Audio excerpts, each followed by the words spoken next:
Someone make it make sense. Probably a couple.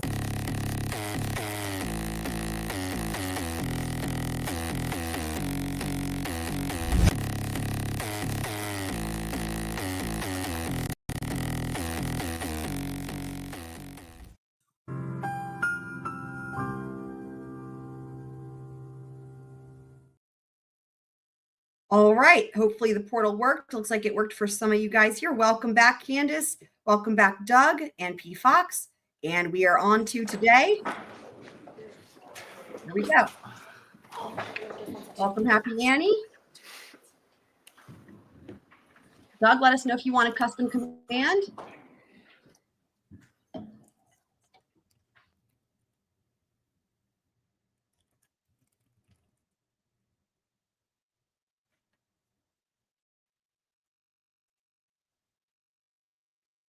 The defendant's present. This is the time set to discuss a few of the motions before we bring in the jury at about 10:15. Judge, I do have one other thing to raise that goes back to what we dealt with yesterday. Apparently, Ms. Vallow also attempted service on another one of the next of kin in Louisiana, Larry Woodcock. Again, that information, including his address, which she should not have access to, and in violation of victims' rights and the Arizona Constitution, was filed with the clerk's office.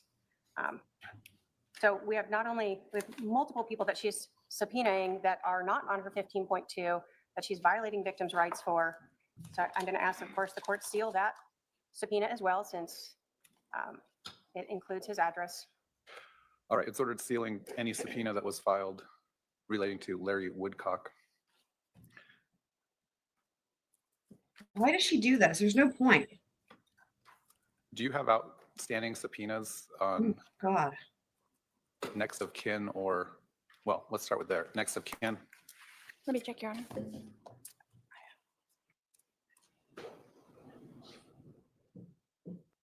Check on that, Your Honor, but not that we're aware of.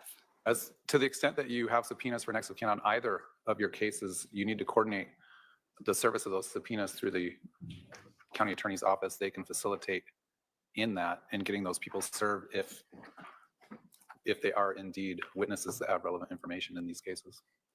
And both of those people, Your Honor, Robert Vallow and Larry Woodcock, were not on my list and were not intended to be subpoenaed. So it was. Why were they? So I don't know how OPDS has that information to serve them subpoenas. So someone on your team needs to double check with OPDS that the correct people are being subpoenaed. And Your Honor, they are signed by the defendant. So all right. She is the one who's signing those subpoenas. She is the one acting as counsel. So she is the one asking to send those out. Yeah, right. So she's like, they were supposed to be sent. I didn't mean to email you the feed. So how was it an oversight? Something happened I just signed them all and we got them prepared and I signed them all and I did not check them. It's my own fault. But I apologize to the families. So do you know the names of all the people you subpoenaed, or you just signed a stack of subpoenas? I did sign the stack, but I thought I was aware of it, that they were the ones that I had asked to subpoena. For this trial or for the next one as well? Just for this one. We haven't done our subpoenas yet for the next trial. That's right. And for the next trial, I need you to be more diligent in what you're signing. And if there is a subpoena for someone who is a next of kin or a victim under the Victims' Bill of Rights, the subpoena that needs to be coordinated through county attorney's office, or is there a victim representative attorney? I haven't had one yet. There is not a victim representative attorney, so it would come through us, Your Honor. Okay. We sort of addressed the motion limit yesterday about the questioning of any police personnel regarding the timing of the arrest, why the investigation took as long as it did, who was or wasn't arrested. Again, I'll ask the defendant, if you think those are questions that you need to ask, please ask to take a break first, but otherwise I'm expecting you to not ask those types of questions of any witness. What do you guys think? We then have let's take up the Janice Cox and Summer Shiflett. Okay, that's Lori's mom and Lori's sister. You've had a chance to review that? I did. What's your position on the state's motion? Your Honor, I obviously think that it should not be precluded, that it is evidence in fact of why that happened on July 11th, that it happened. So if there had been no bat, there would have been no gun. It was a reason why self-defense was a even an issue on that day on July 11th. Let me make sure I understand the state's position correctly. The state hasn't seen the actual video that these two witnesses have watched. Correct. It All right. apparently. So was. absent someone coming in and introducing the actual video into evidence, which could have its own evidentiary issues, but absent that, they can't testify in court about things they saw on a video because it's hearsay. They're testifying to things that they observed outside of court, and there's Mhm. no verification, no way to cross-examine on that. So my rule that no witness would be allowed to discuss. All right. Then we have the state's third motion to preclude defendant's witnesses. Ms. Daybell, how do you pronounce the first person's name? Vicia? Vicia. Has your team or your investigator, anyone been able to locate that person?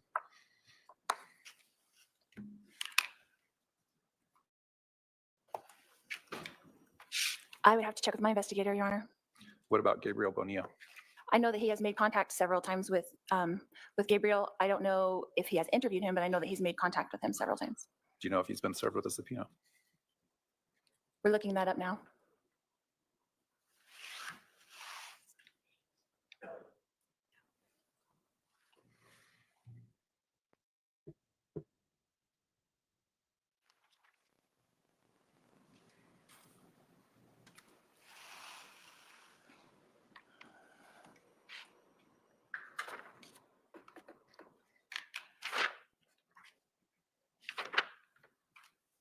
And while you're at it, I'm going to ask about Ashlyn Rind and Barry Cox. Okay. Barry Cox is her dad.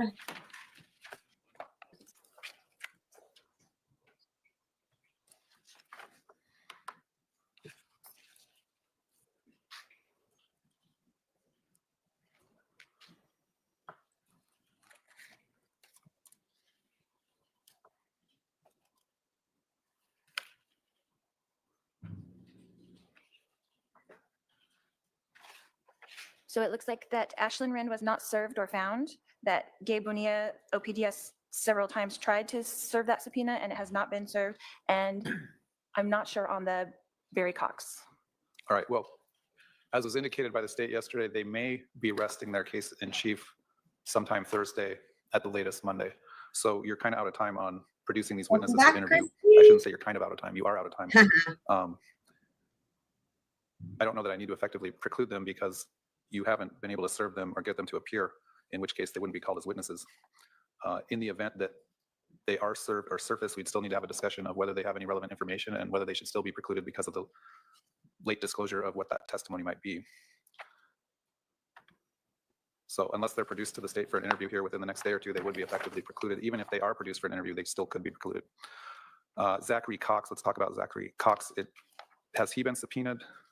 The state has interviewed that witness apparently, but That's Adam's. based on their motion, they don't believe he has any relevant information to offer for this trial.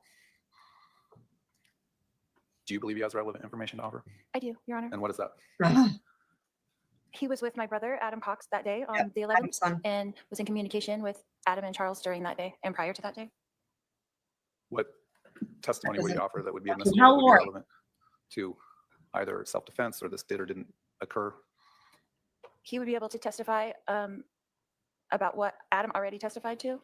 Then why verify is it or unverify it, Lori? What specifically? about what their itinerary was during that day and the day before and the following day. It's not okay. When did the state interviewed this witness? Obviously, I had no idea what he would be called about.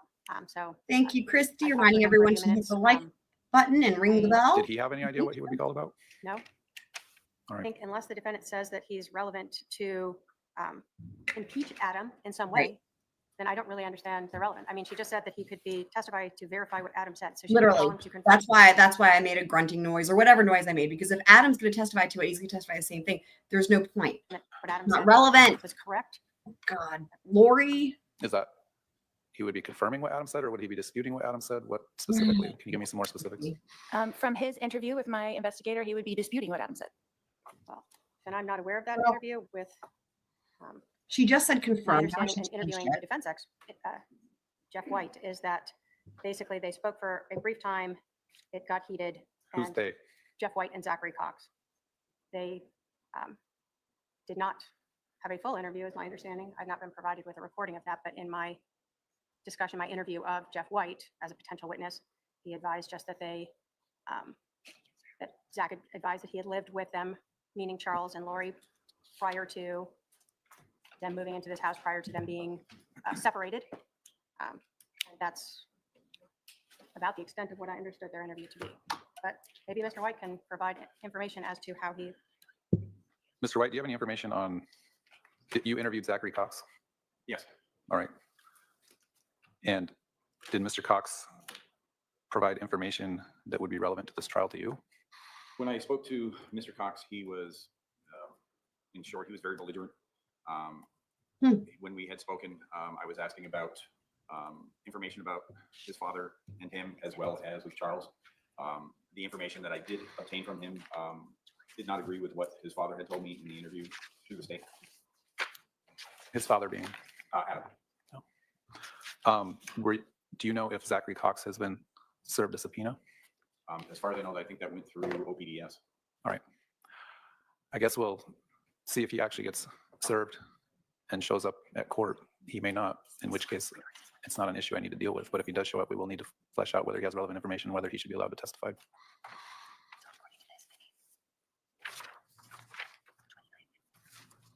All right, who's the state going to be calling today? Your Honor, the state, obviously, we still have a witness on the stand. And then, as I advised, we'll be calling Ariel Werther. And then we would call Detective Duncan. So Okay. we may finish tomorrow, Your Honor. Okay.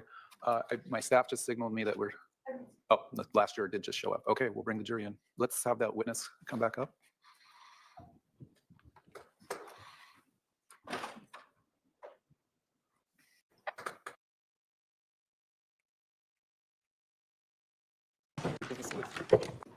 All right, and she's back.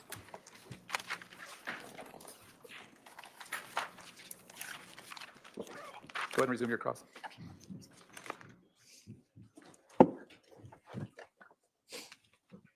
We're back to the Lori's cross, guys. Get ready. Oh, Lord of mercy.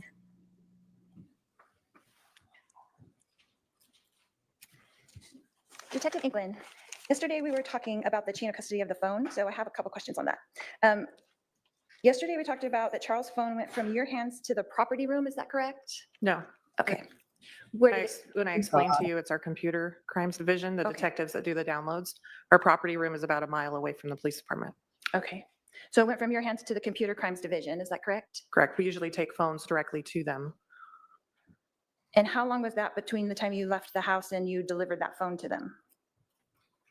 It's about 20-minute drive or so, and then just to the PD and upstairs to where their office is. Okay. And who did you turn that over to at the computer crimes division? Sergeant Olness was the sergeant of Fine. the unit at the time. I don't know why, but this is getting to chain of custody. Oh.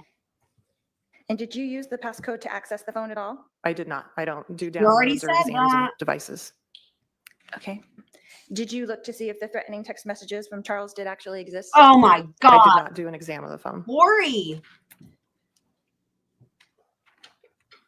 Yesterday, we watched the clip of my interview with you, and we discussed the threatening text messages. Is that correct? Correct. You told me about them. Right. And you stated that I did not show them to you. Is that correct? You did not show them to Yeah, me, you no. didn't. And did you ask me to show them to you? I did not. Had I been cooperative all that day? Yes. Do you think I would have shown them to you if you would have asked me? Objection, speculation. Sustained. Was Tylee also cooperative that day? I believe so. Was Alex cooperative that day I don't know. I did not have contact with Alex. at all? I did not interview him or talk to him, no. Lori is up to 127 objections. Did I, in fact, inform you during that interview that I would have to show you them to explain them? I believe so. Yeah, you did. But you did never asked me to show them to you? I did not. Did you ever request that I turn my phone over to you? I did not. Did you ever request that Tylee turned her phone over to you? I did not.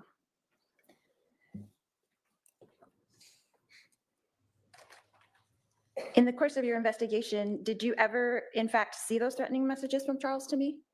I did not. I did not look at any of the downloads of any of the phones. Or in the reports or anything? No, You never came across those? I did not review those reports or do any of the downloads of any of the phones. You didn't review any of Detective Duncan's reports?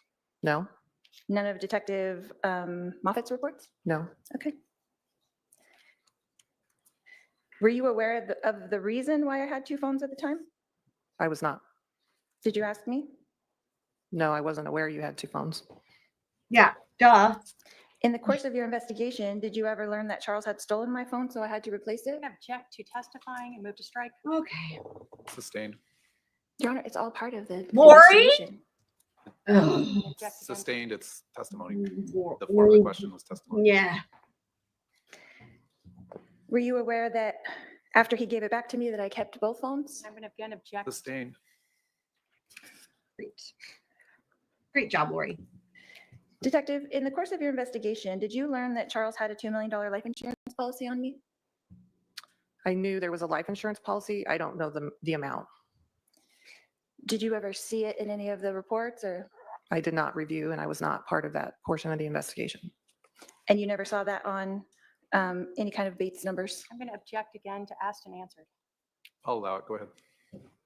Go ahead. You didn't see it on any kind of Bates numbers?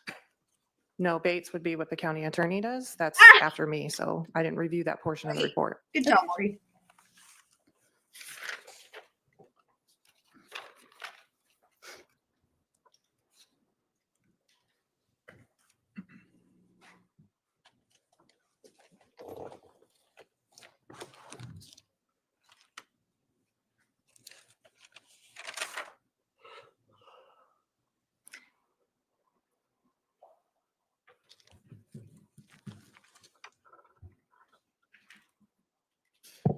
Yesterday, during your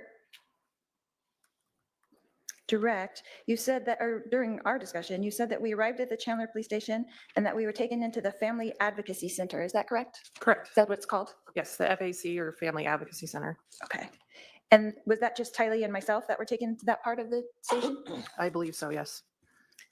And so was Alex taken to the regular part of the police station? He was in a different portion in an interview room in the persons crime section downstairs. Okay.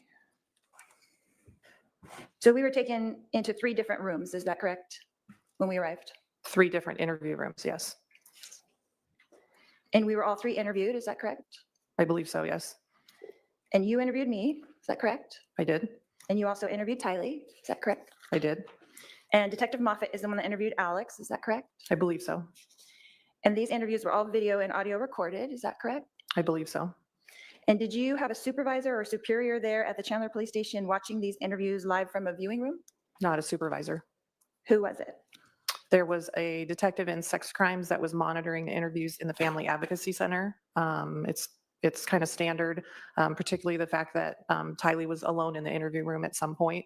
So she was monitoring both interviews. And I don't know if there was anybody monitoring Detective Moffat's interview because I was not a part of that. Okay. And what was her name? Detective what? Ashley Nolan. And then you said that you had, so you didn't go in and monitor during the interview with Detective Moffat and Alex? You didn't watch that one? No, it was going on at the same time. I couldn't interview you and Tylee and monitor at the same time. And then that means that Detective Duncan wasn't monitoring yours either at the same time, correct? I don't know what Detective Duncan was doing. I meant Detective Moffat, I'm sorry. Oh, I don't know. I believe he was talking to Alex, but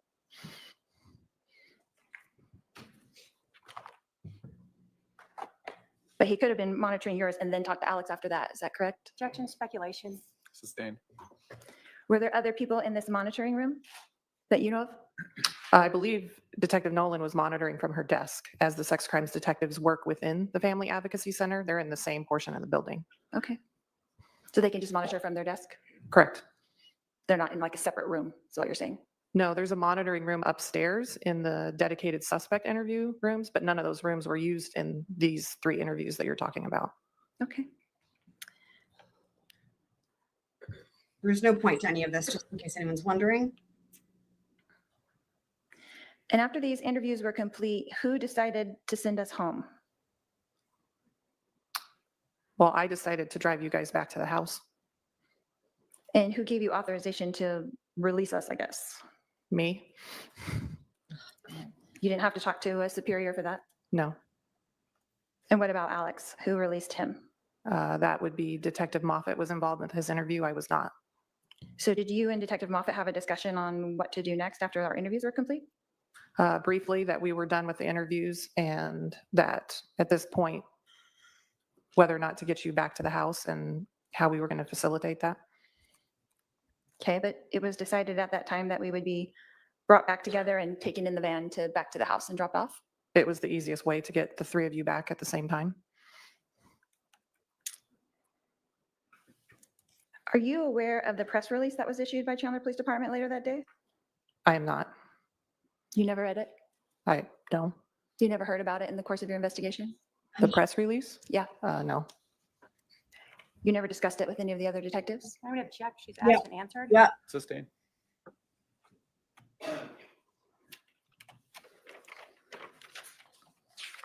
Got a different blazer on today, Lori. Would the case agent have to be the one who would authorize that at the time? It depends. As a case agent, we would like to have input or influence on what a press release is or states, but occasionally they're published by our PIO, our press information officer.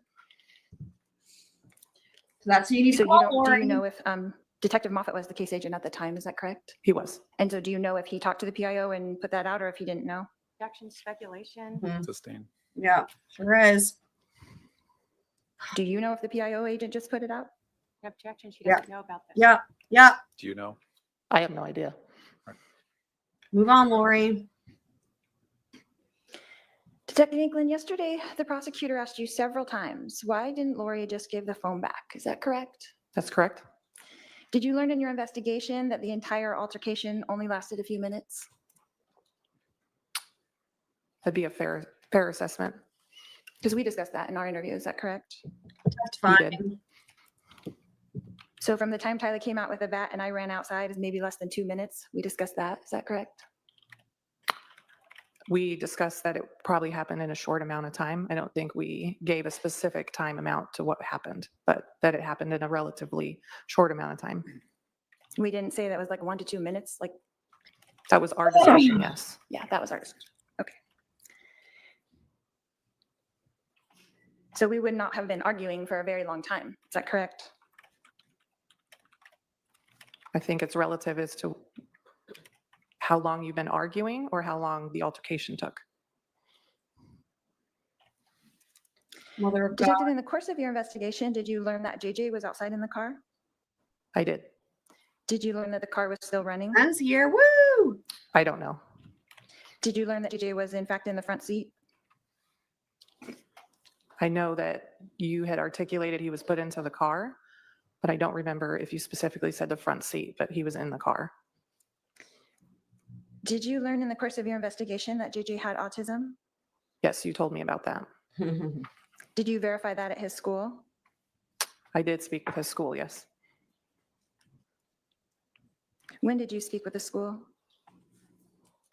During the course of the investigation, I had contact with the school in reference to when he attended and generally kind of the services the school provides. Do you remember who you spoke to at the school at all? The director of the school, This and is then getting- subsequently, there were a couple teachers that provided some information. This could be getting dangerously close to door territory. And how long after July 11th was that first communication with the school? It was several months later. Uh-huh. Because it's when he was fucking missing, I bet. Jesus. Ugh. But during the course of this investigation, the Chandler Police Department did verify, I guess that next day, that that was in fact his school and he did attend there. Is that correct? I believe so. During this investigation, did you verify that we did in fact go through Burger King? I did not, but it was verified. Great. Were you aware of what we ordered at Burger King? Oh my You God. told me it was chicken fries and Sprite. Had you seen, you hadn't seen that receipt? I had not. Okay. The state could object to facts, not evidence. But also, what does this prove? Like, is she trying to be like, look, I'm an honest person because we did in fact have chicken fries and Sprite? Who gives a fuck, dude? I guess that was, in fact, in the portion of one of the interviews that we watched yesterday. Is that correct? Correct. You told me that in the interview. I mean, So were you aware that we also ordered 2 bottles of water? I was not aware, no. you know, here's the thing. So she may have killed everybody in the fucking family. She may have done all kinds of things. She may have ordered chicken fries and Sprite, but you know what? It's all good because she also ordered 2 bottles of water, according to her. Oh, okay. Let's all let her go free, guys. I mean, what? Help! And in your experience with people in stressful situations, when adrenaline kicks in, does it make you incredibly thirsty? I don't object to speculation. The or knowledge. fucking irrelevant. If she knows, she can answer. Help! It can. Oh, And when you're in fight or flight mode, does your adrenaline kick in your experience? I'm going to object here to knowledge. Everything. And foundation as to at what all this is. of the objections. Yep. I'll sustain the objection. Dude, Did you offer Tylee and I apple juice at the Chandler Police Station? I think I offered you something to drink and what we typically would have there. Did you offer that for the purpose that adrenaline makes you thirsty? No, I usually do it to people I interview if they'd like something to drink while they're there. Detective England, have you ever seen me not calm? I don't object to maybe foundation as to yes, and when. All right, sustain, lay And more foundation there's a on lot of ways you could when object to she that. is, but what occasions she has had to observe. It's really just Well, which one you wanna yesterday, pick. you spoke often of my calm demeanor, my nonchalantness. Is that correct? Correct. So has there ever been an occasion when you have seen me when I was not calm? Again, foundation as to when she has seen her on July 11th. Please- Also, this is really dumb because Lori initially was trying to go the route of like, look, I was calm, but we were all calm, and I was trying to stay calm for my daughter. Now she's trying to go the route of like, well, maybe I wasn't actually calm. Great, good job, Lori. Excellent. Also, we're getting more objections. Clarify the time frame Fuck. you're referring to where she had an opportunity to observe you. Any other time, Your Honor? For example, Ah, how many hours on July? Can we have a sidebar? Can I ask you a Oh. question? my God. Mother of God. I'm goading through the sidebar. Help. This is the sound that's going on in this detective's head right now. By the way, I'm narrating for her. That's her sound in her head.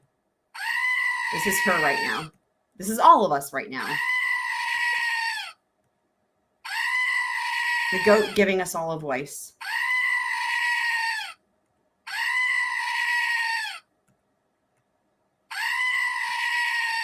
Long sidebar as well.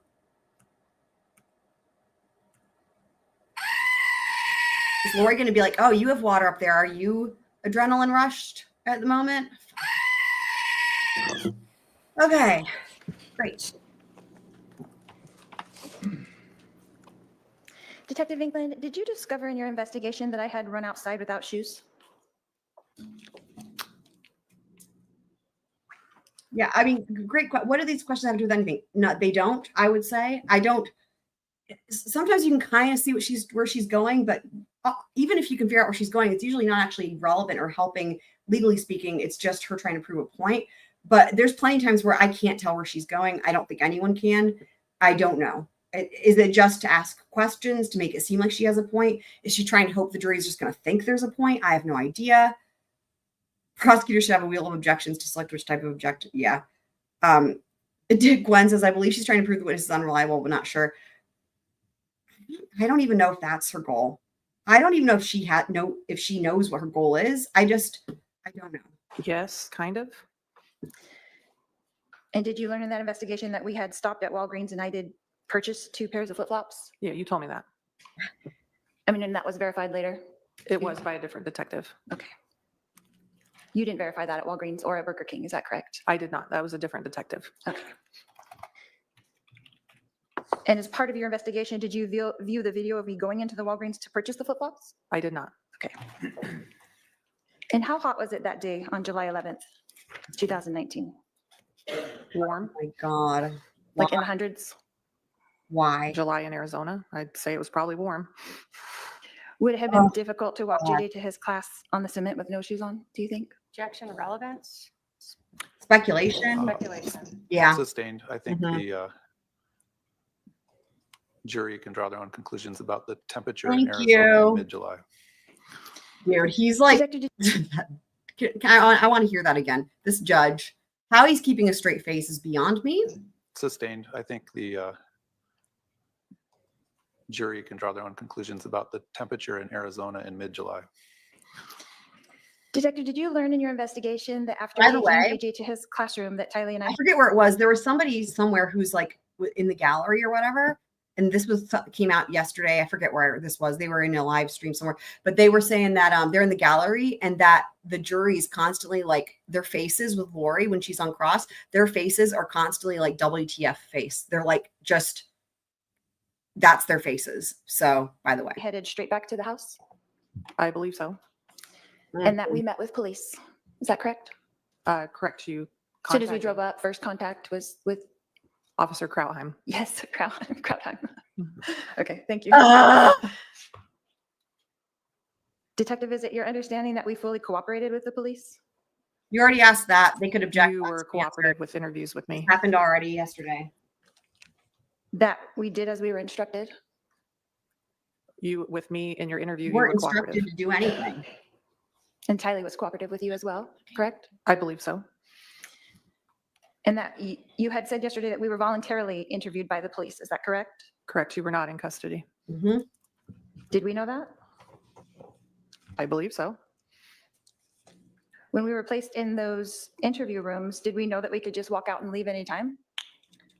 Okay, Lori, you're getting to Miranda. They didn't Mirandize you because you were not in custody. Was that explained to us, is my question. Yep. You can ask Object. that. Oh, that was a rule. Well, Can you say it again? Was it explained to us at any time that we could just walk out of those interview rooms and leave if we had wanted to? No. Did I in fact ask you at one point if I could go to the ladies' room? I believe so. the ladies' room. Detective, did we answer all the questions asked to us by the police that day? By me, yes, I believe so. And we were dropped off at home by the police, is that correct? We covered Correct. I drove this you back to the house. already. And we were given no further instructions, is that correct? Just that we would be in touch with you at the conclusion of the search warrant. Is it also correct that we voluntarily handed over Charles' phone to you when you asked for it? Oh, Yes. God. Did we delay in that or just do it immediately?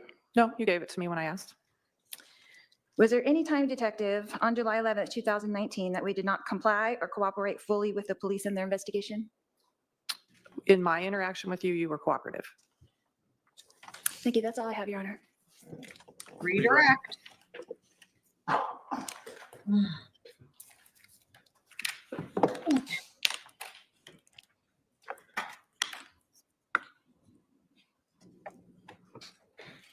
I'm going to start with when you first arrived on scene. Wow. You were asked a lot yesterday when you first noticed the defendant. Were you standing there at the house just waiting and watching to see what cars would arrive? No.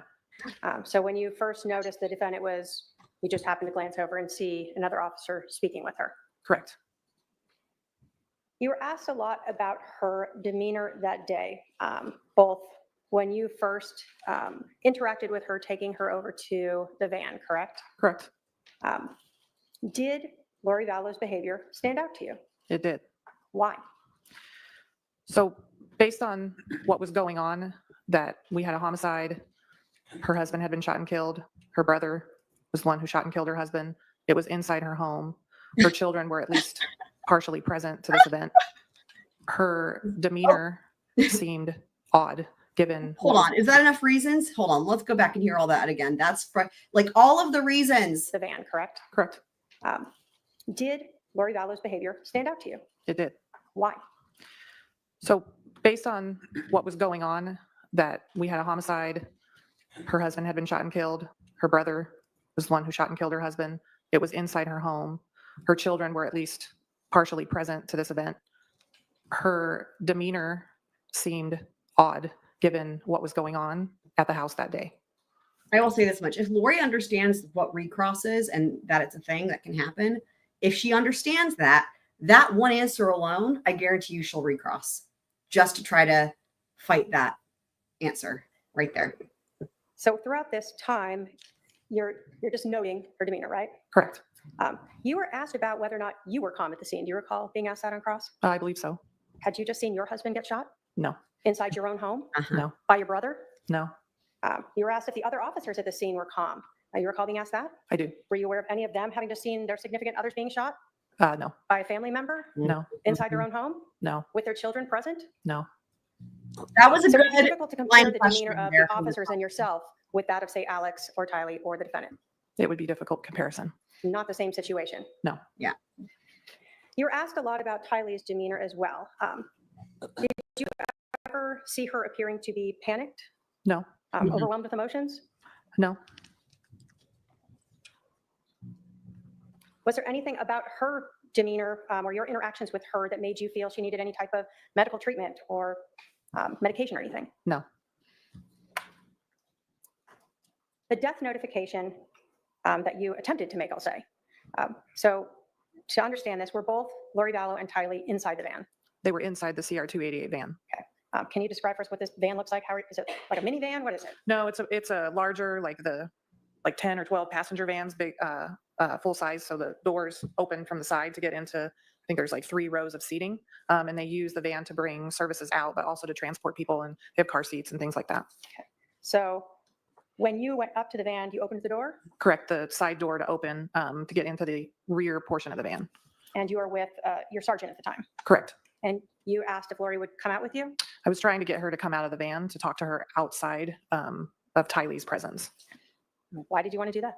I felt it was more appropriate if I was about to tell somebody that a family member died to deliver it to her.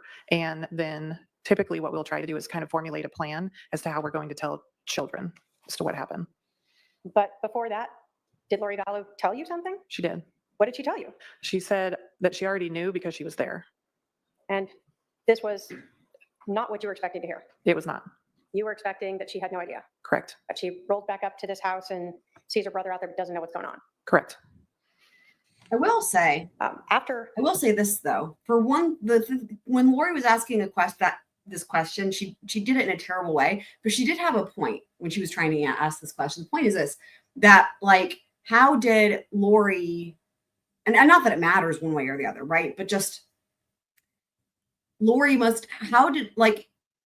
how would Lori have known what she was there for, right? If she literally just opens up the door and then Lori's like, I already know he's dead. Like, you know what I mean? I guess the point that Lori's trying to make is that she said something, that this detective must have said something first. You know, now I mean, that just kind of makes sense logically, right? Because I don't know how Lori would have known what she was coming over there for. But anyway, it doesn't matter one way or the other. It's just still interesting that Lori would have made that assumption, you know? You learned that she was there. Did you now feel like you wanted to ask her what happened? Correct. We wanted to, at that point, transition to not just like a death notification and contacting her, but now we're potentially looking at doing witness interviews. Did you advise her that you wanted to take her to the station to interview her? I did. Did you advise her you wanted to interview her daughter? I did. And did you in fact ask her to come with you in a different vehicle? I did. She agreed to do that? She did. Now, how old was Tylee? 16 or 17. And she was put in a separate room than her mom. Why? So when you're going to do witness interviews or any interviews, you want to do the interviews separately. You don't want to interview people together. Obviously, even best case scenario, there's going to be some influence. So you want a good recount or statement from somebody that's their own statement. It's what they saw, heard, felt, not influenced by anybody else in the room or participating in like a group interview. Were you aware when you were conducting this interview with Lori and with Tylee of the amount of time that had occurred from when she had left the house to when 911 was called to when she was eventually interviewed? Generally, not specific, but I knew the general time. Initially at the scene, was there a misunderstanding? Well, let me ask you, when you arrived at the scene that morning, did you understand that when the 911 call came in is when the shooting occurred? I think that was believed or assumed at the time we got to the scene. Okay. And was that still your mindset when you were interviewing initially Lori Vallow? Correct. So when you started to interview her, you assumed that when that 911 call came in, the shooting had occurred just prior to that. Correct.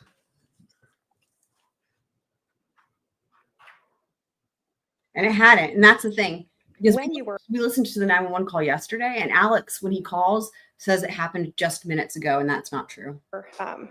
driving Lori back to the police station, to FAC for interviews, you again told us about her demeanor. Did that again stick out to you as unusual? It did. Why was that? Again, this incident has unfolded and we're driving and she's just kind of chattering in the car, and given what was going on in the situation and how she was acting, it was just odd to me. You were asked about, just on cross, whether or not you gave the defendant a specific time when she could come back to the house. Do you recall that? I believe so. Did you have any concept of when Detective Coons or Duncan would be finished executing that search warrant on the house? No, and that's not an assumption we would do. So they don't tell you a timeline like, hey, detective, we'll be done by 3 so they can come in. No, because in processing a scene, you just don't know. So you wouldn't want to give that kind of time constraint when processing a scene. You're going to go through and very slowly and methodically collect and photograph and process. You're not going to limit a time. We typically try to give them an idea, maybe most of the night, several hours, but I wouldn't tell them a specific time to come back. And your interactions with Lori, you hadn't even been in the house yet, right? I had not. So you have no concept of what the scene's going to be like Correct. or how long it might take. Correct.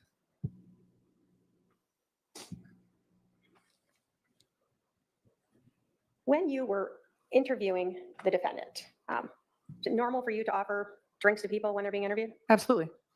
Normal for you to allow them to use the restroom? Yes, And you did that here just like you normally would? I did. Nothing different or unusual in that? No. Detective, when you were interviewing the defendant on July 11th, did the defendant tell you that she and Charles argued about the phone prior to Tylee ever becoming involved? Correct. Did she tell you that she had initially obtained Charles's phone, and when he asked for it back, she said no? Correct. This is before Tylee's there. That's right. Does she tell you that she then, in fact, confronts Charles about who he's texting? Correct. And that's again before Charles is out there, Before Tylee was there. before Tylee is there. And she advised you that she still wouldn't give him back his phone, even though he demanded it then. Correct. Did she tell you that she was walking away with Charles's phone prior to Tylee coming out while he is still demanding his phone back? Correct. So there were multiple occasions that she told you about prior to any bat or gun being involved that she could have just handed the phone back over, That's correct. and she did not. That's correct. In terms of your interview with the defendant, did you understand all the facts of the case when you interviewed the defendant? No. You told us you didn't understand the timeline yet in terms of when the shooting occurred versus when the 911 call occurred, right? Correct. So you were unaware of that 47-minute lapse in time. Correct. If you had known that, would you have asked about that? I would have asked about that. Yes. When you were interviewing the defendant, you were unaware that she had Charles's phone, correct? Correct. If you had known that, would you have asked about that? I would have asked about that. Yes. When the defendant was talking to you, at one point she told you that she knew her brother was texting with, or that Charles was texting with her brother Adam. Do you recall that? Yes, she told me that. Understanding now that she had Charles's phone, would you have asked her how she learned about that? I would have asked her about that. Yes. So when you're doing an interview with her at 9 or 10 in the morning, you didn't know that she'd had time to look into Charles's phone? Correct. You learned later that she had the password to get into his phone, right? Correct. So when she's telling you things, you're unaware that she has already potentially had the ability to access those. That's true. And what she's telling you in her interview contained information about the interaction between her brother Adam and Charles. Right. When you interviewed the defendant, were you aware of the days leading up to this, the interaction between Lori Vallow and her brother Alex? I was not. You weren't privy to things like iCloud accounts before you interviewed her? Yeah, I see No. that, You PFOC. weren't privy to See that. downloaded cell phones before you interviewed her? I was not. You hadn't even been inside the house before you interviewed her. Correct. If you had been privy to all of the information in this case, would you have interviewed her differently? Mhm. I would have. Would you have questioned her more? Yes. Would you have Mhm. followed up more? Yes. Would you have asked for her phone then? Yes. When you interviewed Lori Vallow, at that time, were you just going off of what she said because you didn't know the I rest feel of like the she's facts probably going Correct. It was an initial interview. And we're to going see what she had to tell you? Correct. But you had nothing to do to be able to verify or validate anything she told you? Correct. I have no other questions, Your Honor. Aha, called it. All right, There I see we it have a is. few jury questions. I think we're gonna have Oh. the parties approach for those who are Oh, he having didn't say difficulty with their anything. headsets. He didn't offer a recross. Interesting. Okay, so that's so funny. So there was one more question after I thought. I bet she's almost done. All right, so we're going to jump ahead. Jury questions. Love it.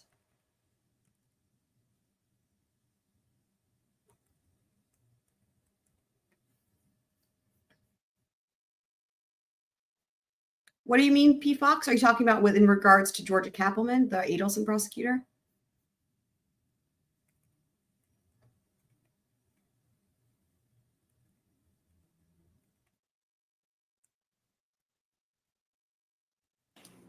All right, jury questions. All right. Question form number 12. If the defendant and her daughter were interviewed as witnesses, why were they left with a victim Right. advocate? In other words, were they I feel like there could have been another question first. Let me just double check. the rent-a-car vehicle ever Aha. Okay, let's go back. Okay, we don't want to miss any of the questions.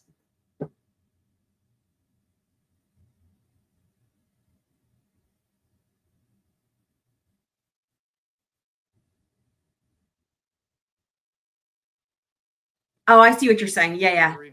All right. Sure. Was the rent-a-car vehicle ever searched? I do not believe so, but I'm not certain. All right. Question form number 12. If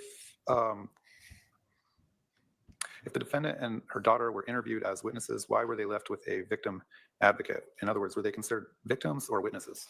So our victim services section, I introduced Lori to them specifically because there are civilian employees that work within our police department that can help families with death investigations for the issues that come up afterwards and kind of navigating that process. So although they might not be classified under like state law as victims, our victim services section will often help our families with like specific crisis type events and navigating that process. So we use them quite a bit in our death investigations. All right, on question form number 13, did Lori express concerns about police talking with Tylee at the time of the interview? She did not. There you go. Does Ooh, law that's a, enforcement have to advise? all right. I interviewee- want to hear that again. That's a good question. In other words, I want to point this out. That question could have been asked by the prosecutor. That is someone who's on the prosecution side, not surprising.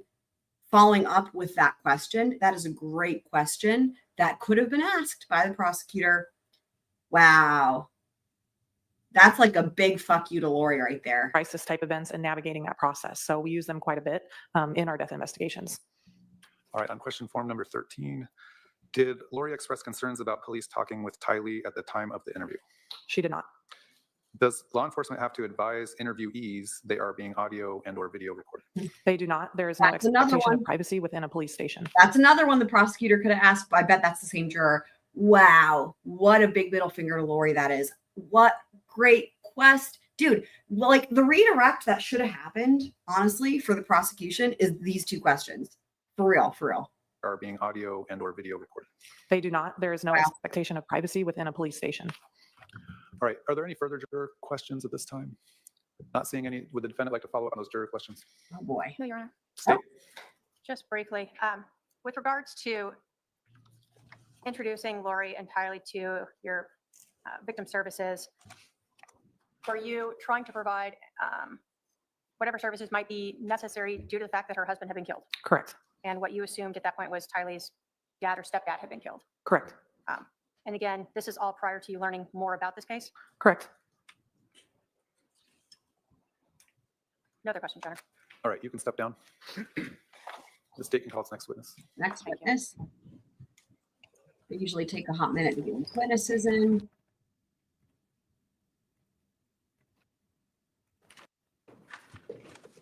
You're gonna stand. The whole truth and nothing but the truth, so help you God. I do. Thank you. All right, have a seat up here to my left.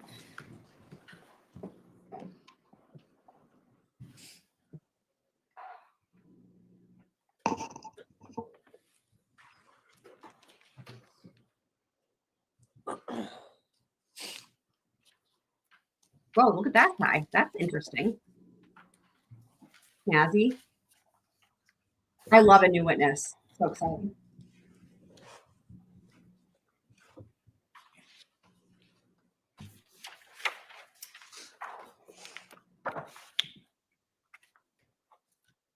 Wow, that suit. 3-piece suit. Interesting.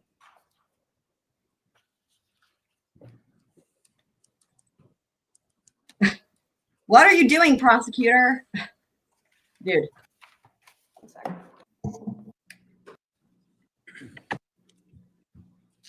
A good time, Rounder, just so I can get this set up. All right, why don't we have the jury go to the jury room Huh. for a short break? Okay. Please. All right, for the jury.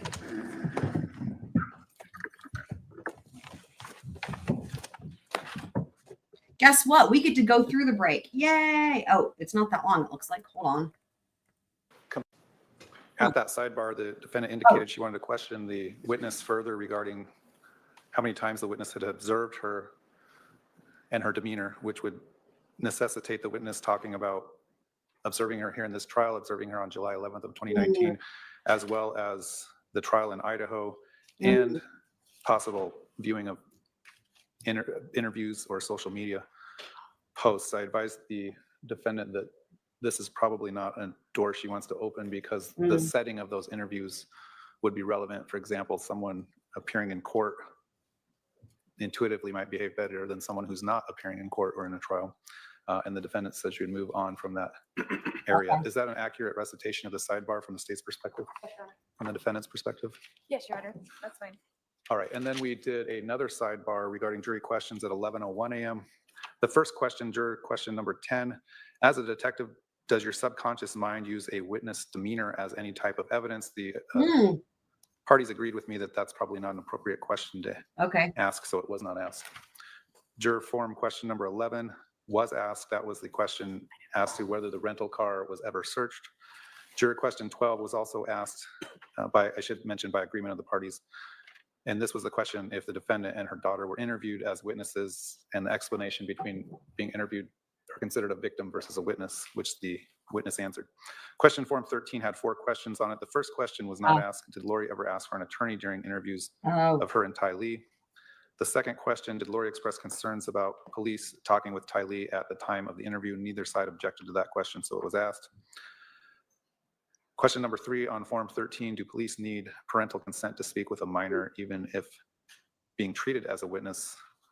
Which the answer really is, it depends, but it calls for a legal conclusion too for that witness. The state objected to it, the defendant did not. I didn't think it would be helpful with the jury in deciding any issue that's at fact in this case, so it was not asked. And then the fourth question on that form number 13, does law enforcement have to advise interviewees they are being audio and video recorded? Neither side objected to that, and that question was asked. Is that an accurate representation of the sidebar we had at 11:01 Yes, Your Honor. from the defense perspective? Yes, Your Honor. All right, so let's give the court reporter a break. We'll resume soon, probably about 10 minutes, Okay, 15 so minutes, now they're and taking then their break. we'll push through to noon or maybe a few minutes after, depending on where we're at. Do you have everything set up now? I would like to just Okay, introduce yourself to the jury. here we So go. my name is Ariel Werther, and I work for the Chandler Police Department as a detective.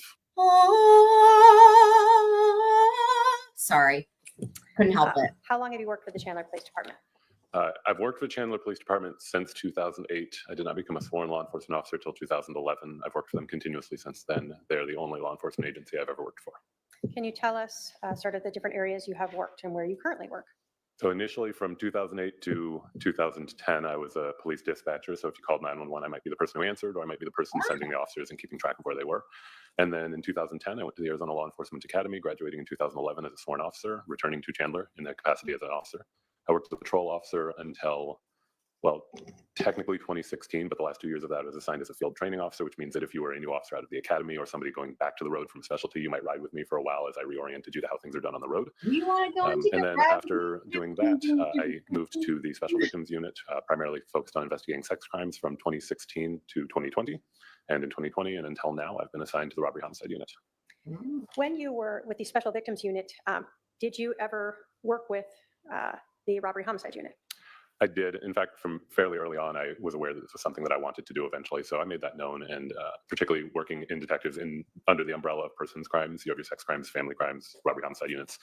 And they all tend to work rather close together. They get to know one another. And I made it known that I had an interest in testing when they had their next opening. So I did that in late 2019 and began my assignment in 2020. So leading up to that, it was something where if I had the opportunity to work with that team, I would do so.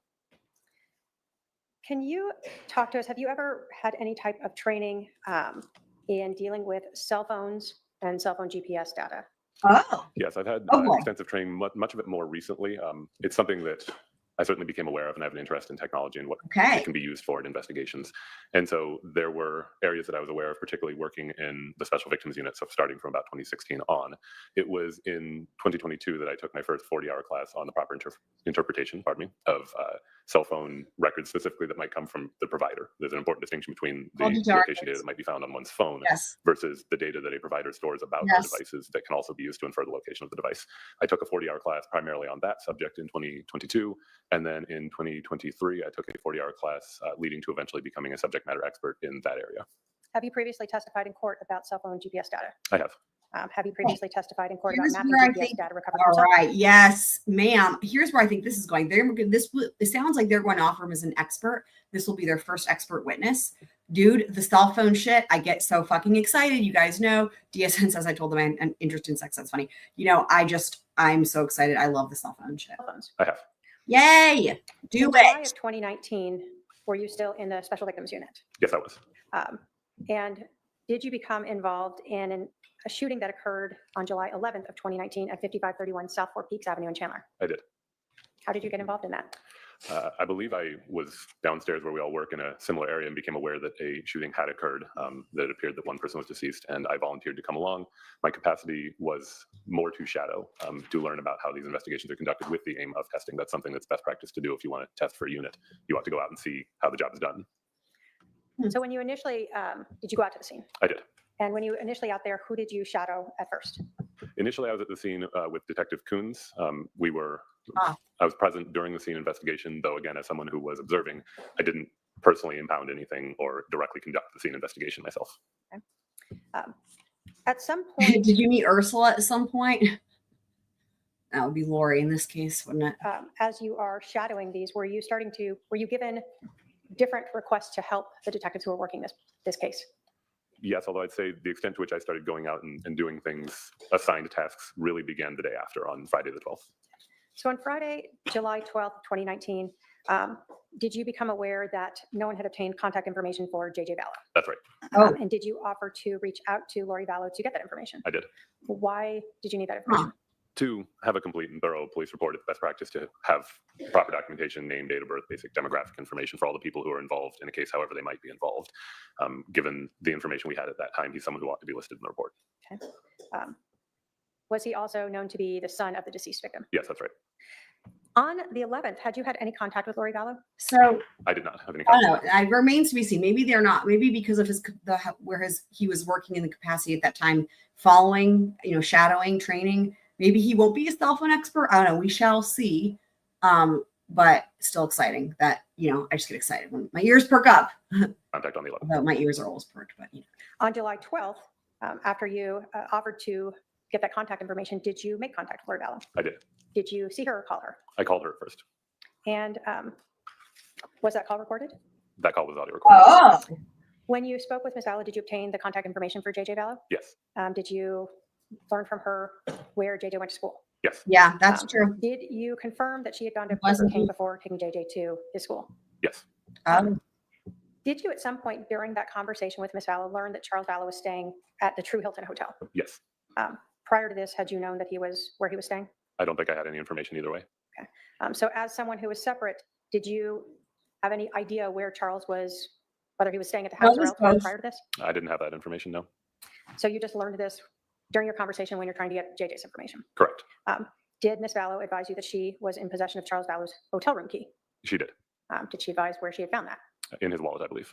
So you learned that she had Charles Vallow's wallet That's what she said. and that she then had a room key for him to True Hilton Hotel. Correct. Did you advise her that you would talk to the case agent and let her know who would go get that? Yes. Yeah, I just wanted to make a note. So Nick Balanced was the cell phone expert for both Lori and Chad. Remember, they were initially going to be tried jointly before they were severed, but he did testify at both trials. After you spoke with Lori Vallow on the phone, did you offer to go out to the Burger King to see if you could obtain any video from there? I did. And when you are helping in this aspect of the case, were you aware at that time when the 911 call had been placed? I was. And when was that? That was at 8:36 in the morning. Okay. So you knew as you went out to Burger King that the 911 call was July 11th, 2019 Okay. at 8:36 That's a.m. why he's. Yes, that's correct. That's why And he's were you here. aware when? Oh, wow. Okay. So what's going to be really interesting? We could learn something new. I wonder if they brought him in because he's going to talk about what time they went to the fucking Burger King and what time the 911 call was. And if everything we know so far is that was immediate, right? It will be really interesting if there was a long gap in time, because then what the fuck was going on and where were the kids? Oh dear. Oh dear. Went out to the Burger King of when the police had dear. arrived at the scene. Yes. Was that within a few minutes around 8:41 or 8:42 a.m.? Yes, that's about right. And were you aware prior to going out there of when Lori Vallow had been shown or seen on body cam back at 5531? I need to South back that up to make sure I didn't miss something there with that timing. Hold on.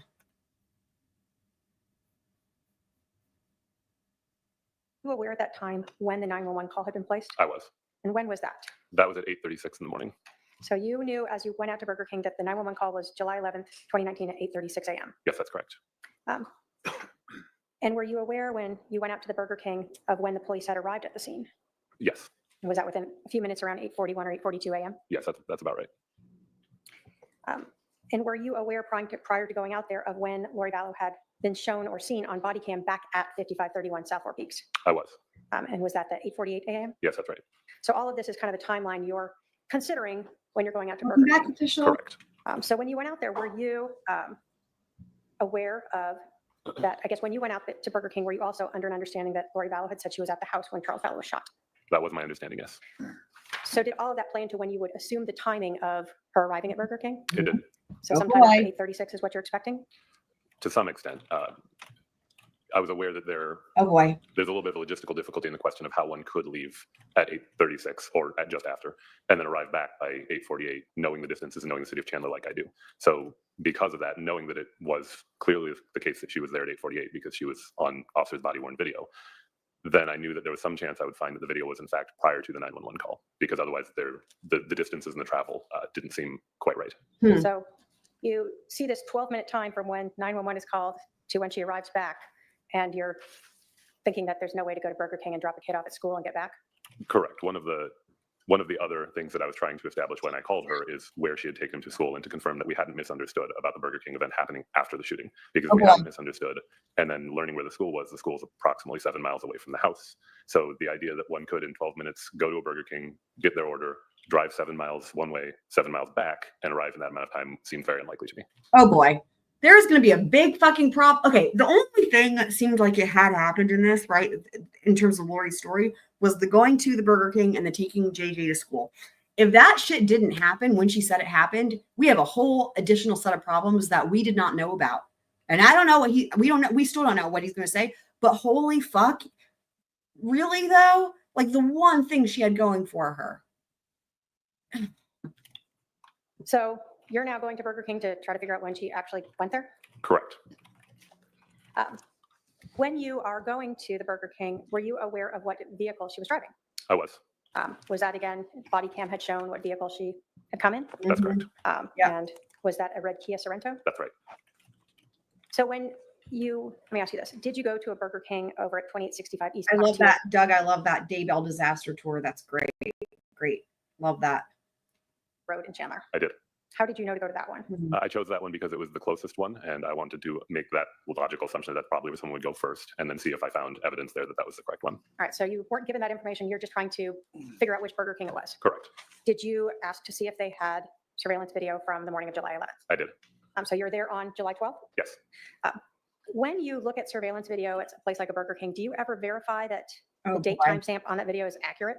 I do. We very commonly find that at various places, the level of accuracy to their date and time Oh my stamps God, can are we be gonna get to see them exaggerated. going to the Burger King? Either they can be off by a significant margin. I love So the best trials practice and what so I did in much, this case guys. is I will I love ask to see this. their live view, and the live view typically has a timestamp as it did in this case. And then I will use my cell phone, my work cell phone's location time, or my work cell phone's time.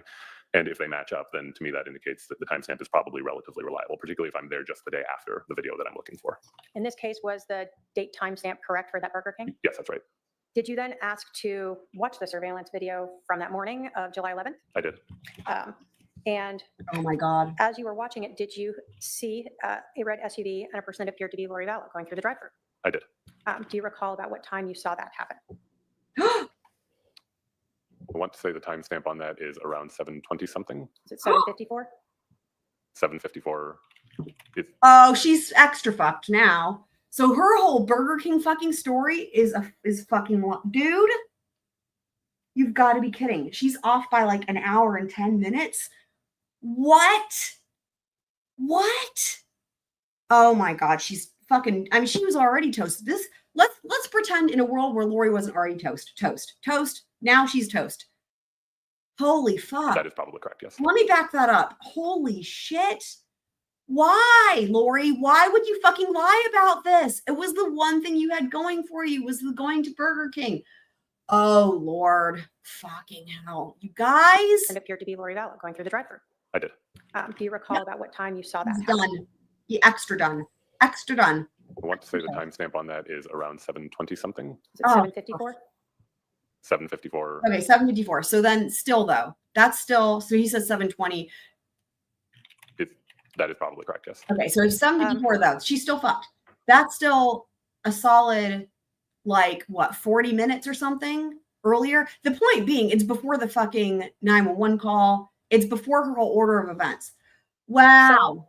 If you're looking at a timestamp at 7:54 and you know the 911 call is at Yeah. 8:36, Yeah. Are you already starting to wonder what's going on here? Yep. This was one of the concerns that led us to pursue this avenue of investigation.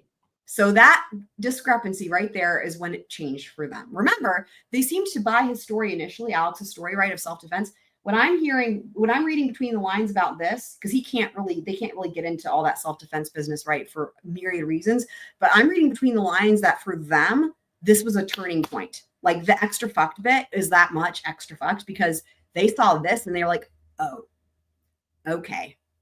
Wow. Oh my God. Trial. And you're aware that Wow. Lori Vallow had told Detective Inclan that Oh Um, my she had God. left right after Charles was shot. Yep. That is what I was told. Yep. She's done. Wow. At this point, they were like, uh-oh. Dude, So if she left right after he was Wow. shot, my mind is she blown. somehow was already at Burger King more than 40 minutes Mhm, after the shooting before the 911 call. Correct. mhm. Wow. Did you look at various channels from that surveillance video at Burger King? Wow. And did you also ask to obtain a receipt from her Oh, purchase? I did. and the nerve of If I can her. have my paralegal. I just have to say, Lori fucking brought the receipt up with the previous witness, right? Did you get the receipt? No, someone else did. What is wrong with her? Is she gonna, dude, the receipt's gonna show, did you see the 2 bottles of water? Great, Lori, great. You know what? What the fuck is wrong with her? The receipt and the surveillance footage. Oh my God. Oh my God. I'm losing my mind. Is she thinking the jury's going to ignore all this and just be like, oh, she got 2 bottles of water. Great. Let her go free. Let her go free, which in this case would be back to prison in Idaho. But anyway, I'm losing it. Holy shit. Approach with 217 and 218. Yeah, good point there, Twiz.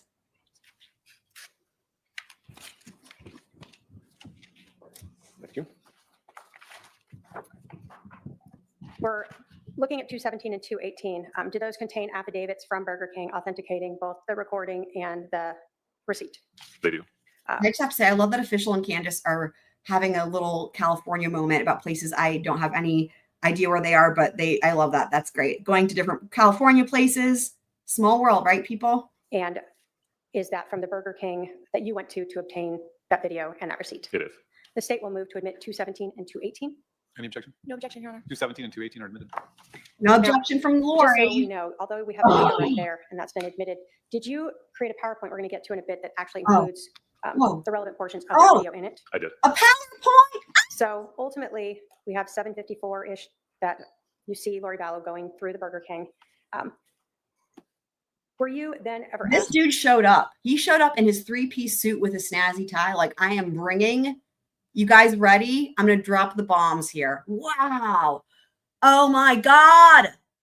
Dude, this is the thing. Like, this case, we all know all these details of the case, and this is brand new, happening now. Brand new information. It's worse than we thought. Wow. To meet with Lori Vallow Just to when you get think a she's already lied enough, it's just, there's more. hotel key still on the 12th here. I'm Yes, just that's correct. beside Where myself. did you meet with her? I met with her at the Four Peaks house. Okay. Do you recall meeting with her there around 2:10 in the afternoon on July 12th? Yes, that's right. Did she provide you with a key card to a hotel or what looked like a key card to a hotel? She did. Oh, Do you looks see that like person who gave you Charles Vallow's key card in the it courtroom looks today? like a key I do. card. Was it Can not you a key point around and card? identify what she's wearing? I swear to God, if it wasn't a key card. She's sitting at the defense table wearing a black blazer. Your Honor, may the record reflect the witnesses identified the defendant. Michelle? Now, at this time, you had already watched the Burger King video that we've discussed. Did she appear to be the same person you saw driving that red Kia Sorento? Yes, that's correct. And when you went to the residence at Are 5530 you sure it wasn't her when she was Lily or Elena or one of her other translated beings? South Four Peaks, did you see a red Kia Sorento at that residence? I did. And did that have Colorado I also license like plates of that. BRS 084? It did. Did that appear to match the vehicle you also saw going through the drive-thru of that Burger King? It did. When you got the key card, did you then meet up with Detective Moffett to go to the hotel? Correct. And was that the True Hilton at 1950 South Santan Village Parkway in I Gilbert? swear to God, if the key card didn't work, I will lose it. Yes. When you went there, And like, I feel like this is where this is going. Can you imagine, guys? Just picture this.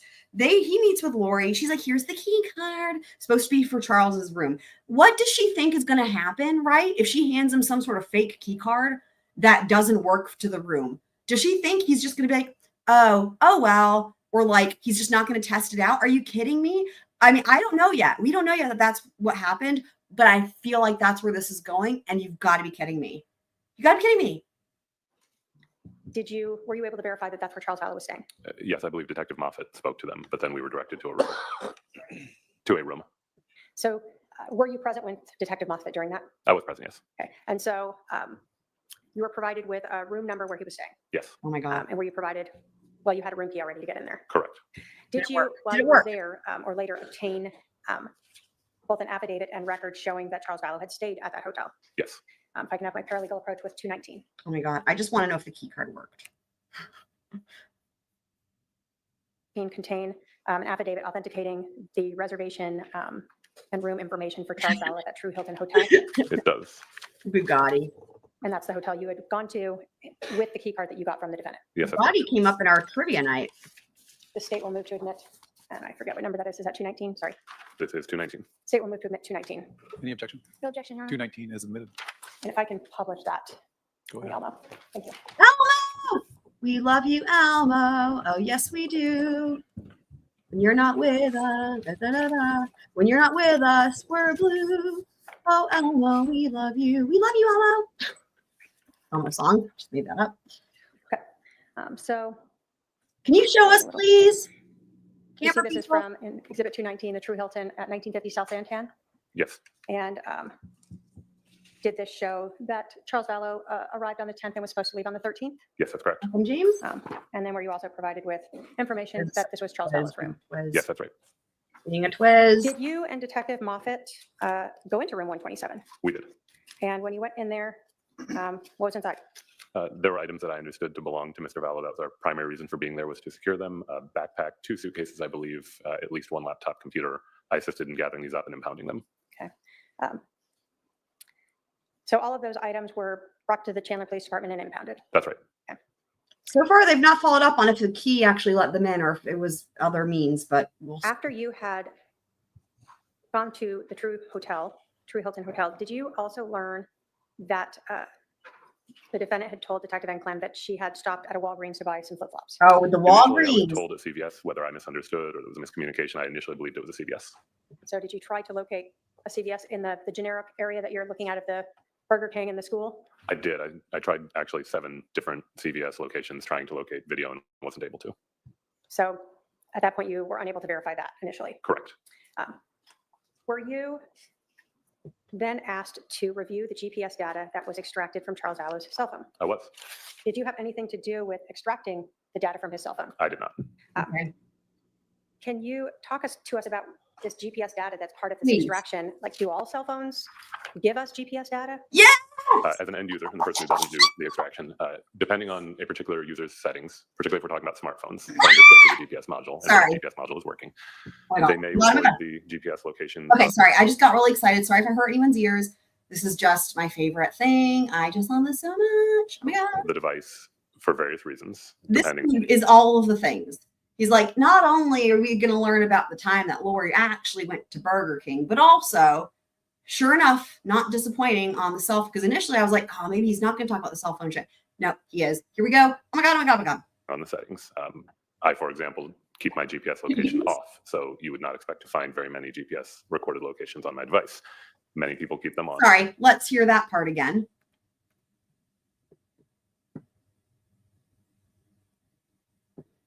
There's settings, particularly if we're talking about smartphones, phones equipped with a GPS module, and where that GPS module is working.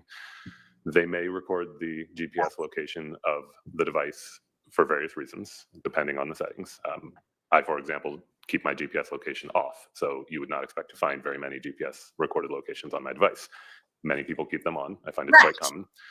If so, then the people in the computer forensics unit are able to extract data from the phone to include logged GPS locations, and then can produce that in a report, which as an end user, I can view the latitude, longitude that was recorded by the device for one reason or another, and the date and time that it was recorded by the device. And that Oh my God. gives us GPS locations to look at for where the device Ah! may have been. Sorry, Twiz, I don't know your question. It's day 6 today. So for Charles Vallow's phone, were you, through that extraction, provided with, I'll call it ongoing GPS data location for his phone on July 11th? Yes, so there were. But here's the thing. What they're going to get to here, my prediction would be going along with the theme of everything Lori said was a fucking lie, even when some of it seemed like it was legit, right? Like, remember, the story she gives about what time did Charles come to the house, right? What time did she go to Burger King? What time did she go to Walgreens? What time was he shot? And then the 911 call was soon. All this shit, right? Honestly, none of that seemed like that was really in dispute, because the real question was like, who shot him, right? But what we're going with the theme of what's been happening with this witness so far is like basically all of it was a fucking lie. So I think what we might be learning here is that Charles got to the house way earlier than Lori said. We'll see. We'll see. There were GPS locations recorded on the device for July 11th, which was the time period of interest, and I was able to look at those. Okay. So did you look and see if there were GPS location device information on the phone for other dates as well? I did not do that. You're just looking at the date of the shooting. Correct. So to answer this question, okay, so thank you, Twiz. So how soon did he go to the CVS trying to find her flip-flop? So the problem was it was a miscommunication. He thought that she had said CVS when it was really a Walgreens. So I'm sure that will come back up, or it might have been that somebody else goes to the Walgreens. But basically, when he said he went to the CVS and couldn't find anything, that's irrelevant because it was an accident. He went to the wrong pharmacy store, as it were. So it might be that somebody else goes to the Walgreens. I'm sure that will come back up. So we don't really know yet. But essentially, any time that he went to the CVS is still irrelevant because it's the wrong store chain thing. And when we talk about the device, so this is telling you not who has the device, just where the device is. That's right. When you were looking at that GPS data from the extraction of Charles Vallow's phone, did you just... So Twiz, do you still want to know how long it was? Do you want to know how long, even though it's the wrong store? I'll back it up so we can hear that. I don't know. I didn't catch that, but I'm sure he says. Let's just see here.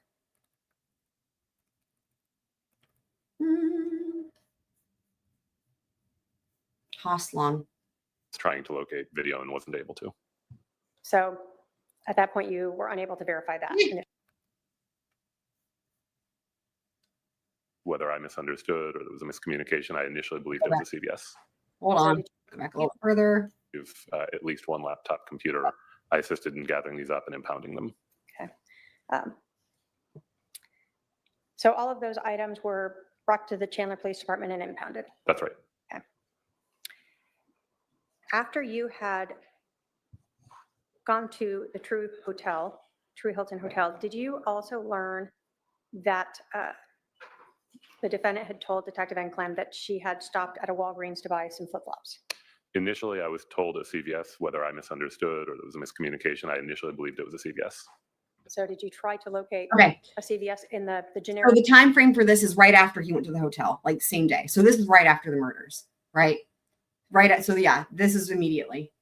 Yeah, the thing for me, it sounds like the turning point was when they noticed that she went to Burger King like 40 minutes or whatever before she said, and it was way before the 911 call. That was the turning point. That was one of the times I freaked out, like what, 10 minutes ago or something, like, because that was the turning point. I think I mean, he even said as much, basically, right? Their investigation changed and now they're questioning all of it. So now let me just go ahead a little bit here to where we were. Like, do all cell phones Okay. give us GPS data?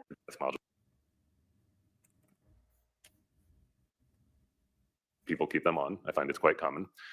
If so, then the people in the computer forensics unit are able to extract data from the phone to include logged GPS locations, and then can produce that in a report, which as an end user, I can view the latitude, longitude that was recorded by the device for one reason or another, and the date and time that it was recorded by the device. And that gives us GPS locations to look at for where the device may have been.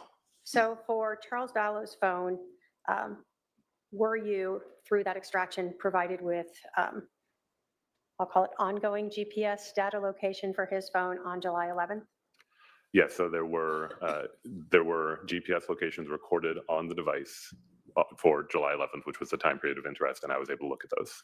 Okay, so did you look and see if there were GPS location device information on the phone for other dates as well? I did not do that. You're just looking at the date of this shooting. Correct. And when we talk about the device, so this is telling you not who has the device, just where the device is. That's right. When you were looking at Oh, that right. GPS data from Because the Lori extraction of Charles Vallow's phone, Okay. did you discover that Lori Vallow may have actually gone to a Walgreens? I did. Okay. Based upon looking at that information, did you find an address at 785 South Cooper Road that corresponded to a Walgreens where you saw the device at around 8:15 a.m. on July 11th? I did. I was going to pause it and say, here's what I think is going to happen. They showed Charles's phone at the Walgreens because Lori had the phone. And she didn't go to the Walgreens until 8:15. Mother of God. Mother of God. What didn't she lie Based about? upon seeing that GPS What data, and why? did you Oh. go to that Walgreens? God. Yes, I initially called. I eventually went. Oh. After going to 7 CVS, you decided to call? I decided to call. And when you called, did you learn that they did in fact, well, what did you do? How did they know what you're even looking for? I called, asked to speak to a manager, as I will often do in things like this, and said, I don't tell them specifically why, but I'm looking to see if a person came through, and I provide a general description of that person and what it is that they may have purchased. Usually that's enough. That's what I did in this case. That's enough for them to find if they do or don't have that transaction on video. That's what I did. So you have the time and the date, the 8:15 and July 11th, and you just give them a description and see if they can find anything that matches? Correct. Did they advise you they did? They did. Did you go to that Walgreens and obtain a copy of that surveillance footage? I did. Oh from my multiple God. cameras? Correct. Did you also obtain a copy of the receipt of her purchase? I did. My Right. paralegal can approach with 216. Oh my God, I'm so excited. Yeah, DSN, that's I was literally thinking the same thing. I'm like, I wonder how he described Lori. That's really funny. Oh my gosh. So looking at 216, do you see an affidavit for that Walgreens that you contacted regarding obtaining both the surveillance video and the receipt, as well as a copy of the receipt Yeah. and the video itself? I do. Lori, the Lori? state will move to admit Exhibit 216. Oh my God. No objection, Your Honor. No objection, Your Honor. Oh God. And if I can publish the receipt portion. He's got a rolling chair. Ariel brought all the fun stuff with him.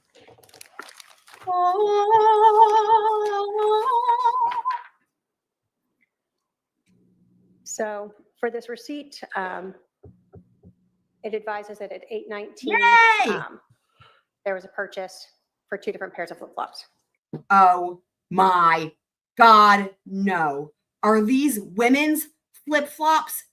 Tell me no. Tell me no. Tell me no. Tell me no. Literally, with that previous witness, the detective, her whole thing was she had to get flip-flops for JJ because it was too hot on the sidewalk to go. We just watched that. Don't tell me the WMN stands for flip-flops, and don't tell me she bought herself 2 pairs of women. Oh boy. Oh boy. Yes. And that Oh, boy. corresponded to what you observed on the video that is in this exhibit as well. Yes, Right. that's correct. In watching this video, did you recognize the person making that purchase? I did. And Oh who my did you God. recognize that to be?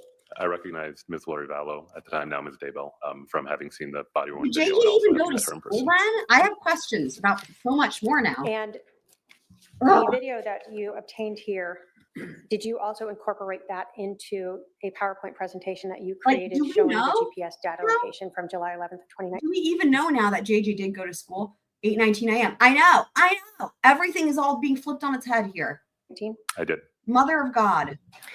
Well, let me ask you. So did you create a PowerPoint presentation of the GPS data from Charles Vallow's cell phone for July 11th, 2019? I did. When you were creating this PowerPoint, did you use any The thing is about the thing about JJ, okay, in the school, that came up actually with the previous witness. But the thing is, I'm trying to remember the question that was asked. I don't remember if the question that was asked was just, did you verify that he goes to the school, or if it was like that he went to school on that day. And even if they'd said whatever, like even if they had said go to school on that day, I wouldn't have thought, and I didn't think, like flashback like an hour ago, I did not think that, like I that would not have stood out to me. I didn't know I needed to question that anymore because now everything's all fucked.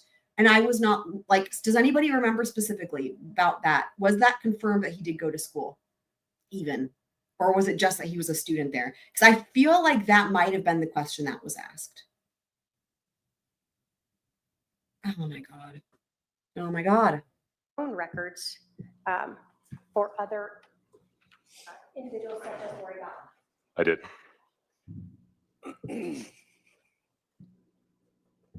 The problem here, Doug, I don't understand enough about sports ball to get what you mean, but I appreciate the analogy. When you were creating this PowerPoint, did you utilize cell phone records? And I think you talked to us about the difference here, and cell tower data that was provided to you Mhm. by the providers. And by providers, I mean like a T-Mobile or an AT&T. Those records were provided to Chandler Police Department, not to me directly. I later obtained copies that I used to incorporate in my presentation. So were you aware of search warrants that were issued to obtain cell phone records to Oh! include cell tower data for several different individuals? Yes. Do it. Um, Do it, So Ariel. in your PowerPoint Oh, presentation, did you utilize GPS data that Utilize was it. for Lori Vallow's Yes. Verizon cell phone with a phone number of Verizon, great. 808-755-5452? Great. One minor clarification, I Sure. wouldn't call it GPS data particularly. There's location Cell tower data, data. correct. Yes, but sir. not specifically derived via GPS, as was the data from Mr. Vallow's phone. Good for And if you. I can have Ariel. 222. I'm a fan of it. I'm a fan of Ariel. I'm a big fan. Big fan of Ariel. Love that he clarified that. In Exhibit accurate. 222, do we see both an affidavit authenticating Lori Vallow's Verizon cell phone records for that 808-755-5452? Thumb drive of all of the phone records? Oh my God. Oh my God. Yes, it does. And does it also include some printouts from those records themselves?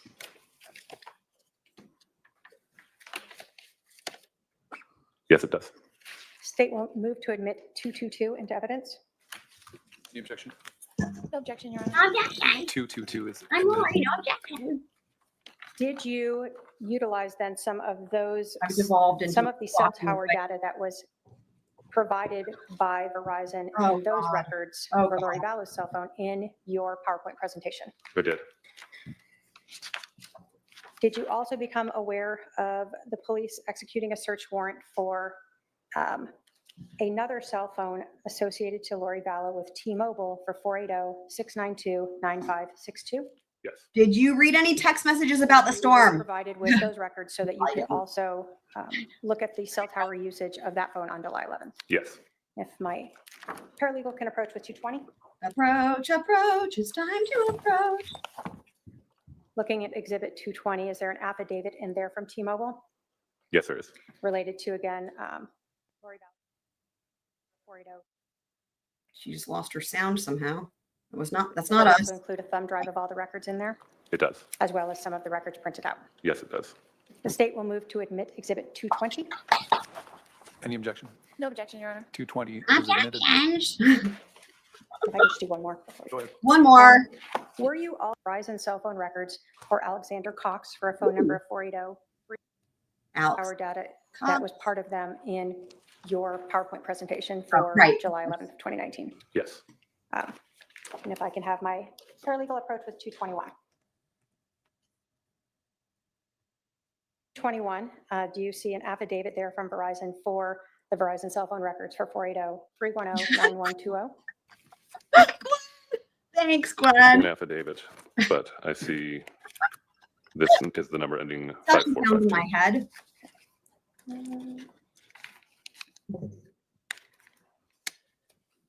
And if you can look at that, is there a second affidavit in there?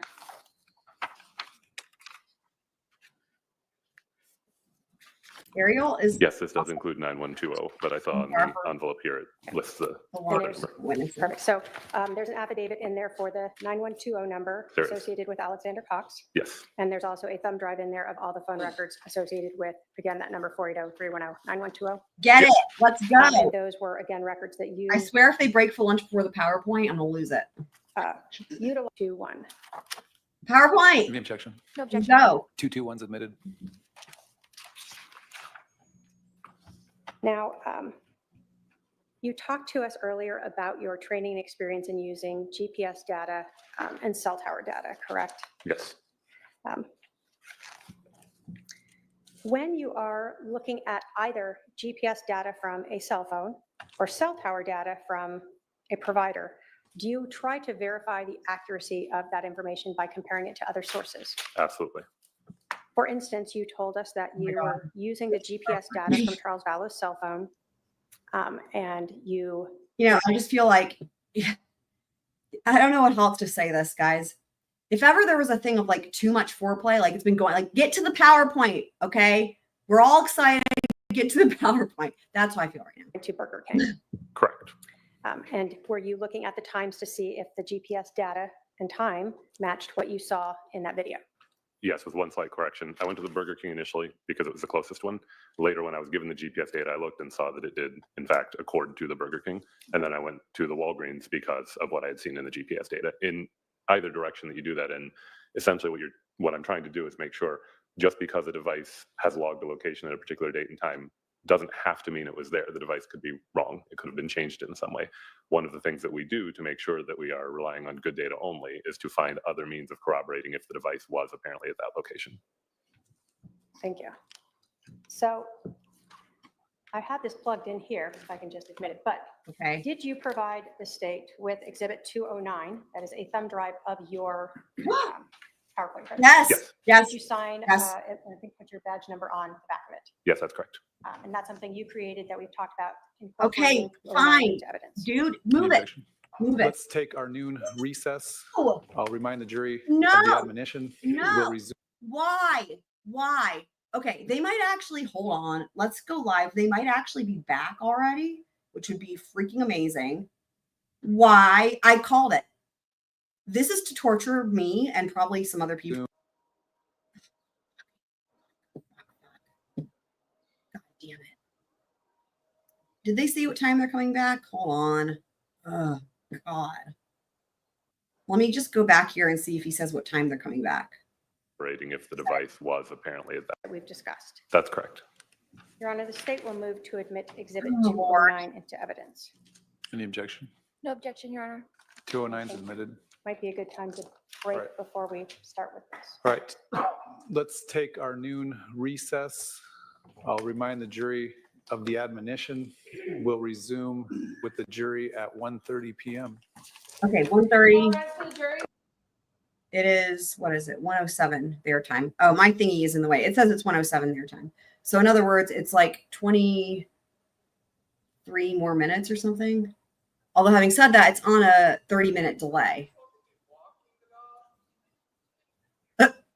Some random person. So, okay.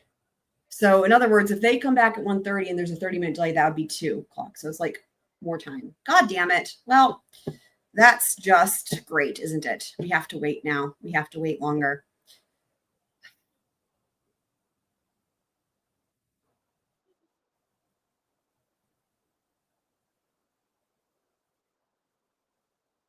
Oh my God. Well, here's the thing, guys. We're going to have to do this tonight then, because I've actually got to get ready. My mom's got that concert thing.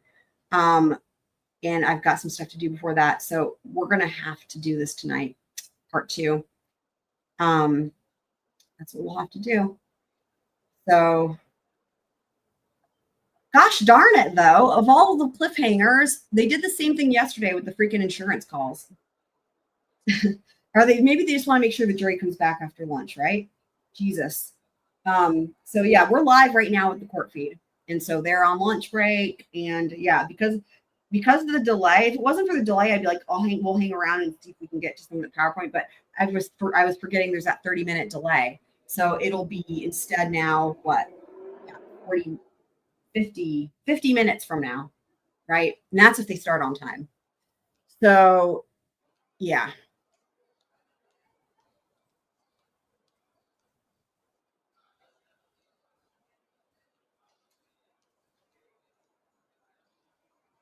Yeah, I know. WTF is right.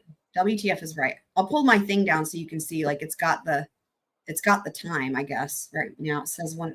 I feel like that's not changing. How is it still 1:09? Anyway, so but we're live, and then so yeah, so like 50 minutes, and that's if they start on time. So yeah. Gosh darn it. You're welcome, Carla. So that's just such a bummer. But guys, as soon as I get back from the concert tonight, we will do this. So yeah, there it is. But y'all are amazing. This is a huge cliffhanger. We all have blue balls, that is for sure. Gosh darn it. But we will be back later to cover the rest of this. So so here's the thing. Good question, Twiz. Let me just see what my mom said.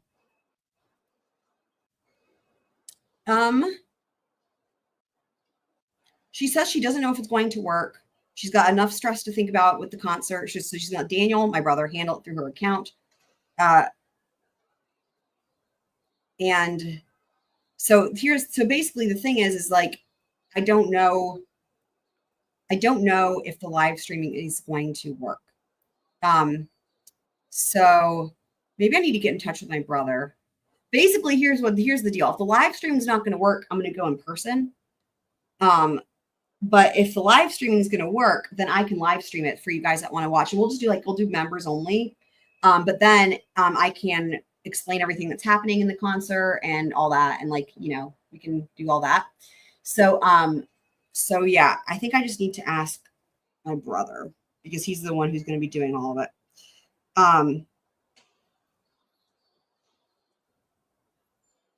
Let me text him real quick just while we're here and see if I can find out from him some info. Okay, hold on just real quick.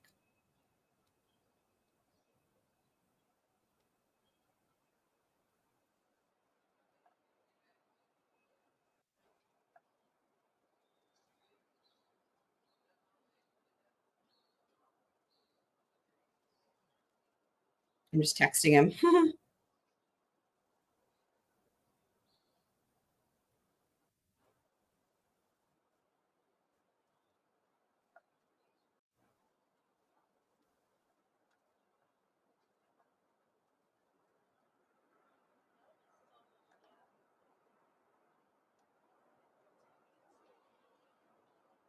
Okay, I just texted him. So I'll see if he texts me back here. Why won't it work? Great question. My mom doesn't know anything about how to do live streams, so that's probably just her saying she doesn't know if it'll work because she doesn't know if it'll work. But my brother live streams during tornadoes, right? So like I feel like he'll probably have it situated. So we'll just hang out here and see if he says something back. So yeah, I will say also too, here's what the concert is. The concert is she has this group Elon Music Ambassadors. And so they do, it's like all of the students and they have various instruments and then they arrange different songs and each concert has a theme. And the theme is anthems of social change. He says, yes, I'm streaming it. Okay. Do you think it will work? That's what she said. Do you think it will work? He texted me back, by the way. So anthems of social change. So they're going to be doing, I think they've got like some John Lennon, they've got all kinds of stuff and they arrange it for their group. So,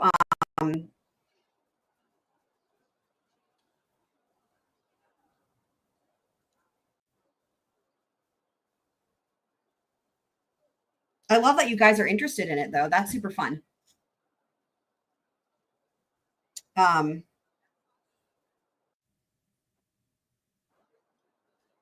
what happened last time was they had one of the students do it. Like they've been doing this for a long time and they usually live stream it and they don't usually have problems.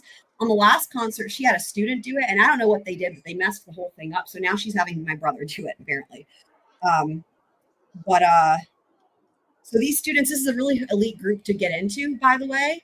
Like they have to it's really cutthroat. Like every student that goes to this, that's a music major wants to be in this group because it's like the group to be in. They like go on tour and shit. And like they get scholarship money for it. I'm sure not very much, but like they do it because they want to be in the group. And it's like, so it's like really cutthroat. There's like a waiting list to even audition. And so anyway, so that's what these different kids are. So they have like a smattering of different instrumentalists and vocalists. And they're only allowed to stay in it for so long because they have to give everyone else a chance because there's a wait list. So it's like they get to be in it for like, I think 1 or 2 semesters and then they can't be in it anymore. But he hasn't texted me back yet about if it will work. Let me just say.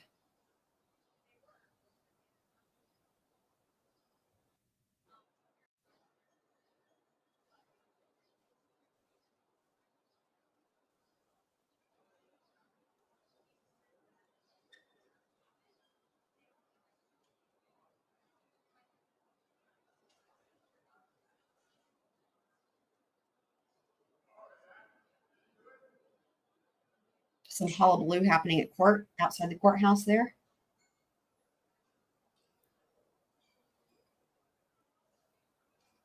I'm still waiting to hear back about if it will work or not. That's what she said. But yeah, so that's the group, and and what we would do if indeed the streaming is going to work, and we're going to do that, we'll do that, and it'll be members only, and then we will go directly from that straight into the rest of this day. However, having said that, this does change things because if I don't have to drive out there, I'm just thinking this through. I'm sorry. Like if I'm not going in person, I can stick around for the PowerPoint. It only changes things because if I'm going to go there in person, then I have other things I have to do and it's also a drive. So it does kind of change things. So Daniel says it should work. Okay.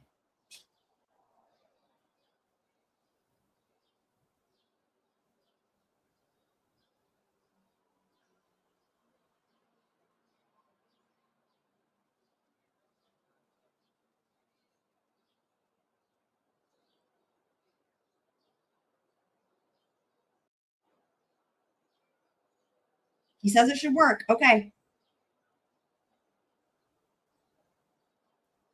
That'll be fun. Okay, so that changes things. Okay, so now let me just recalibrate in my brain. So yay. Okay, so we can actually stick around then. We can stick around. We totally can stick around. And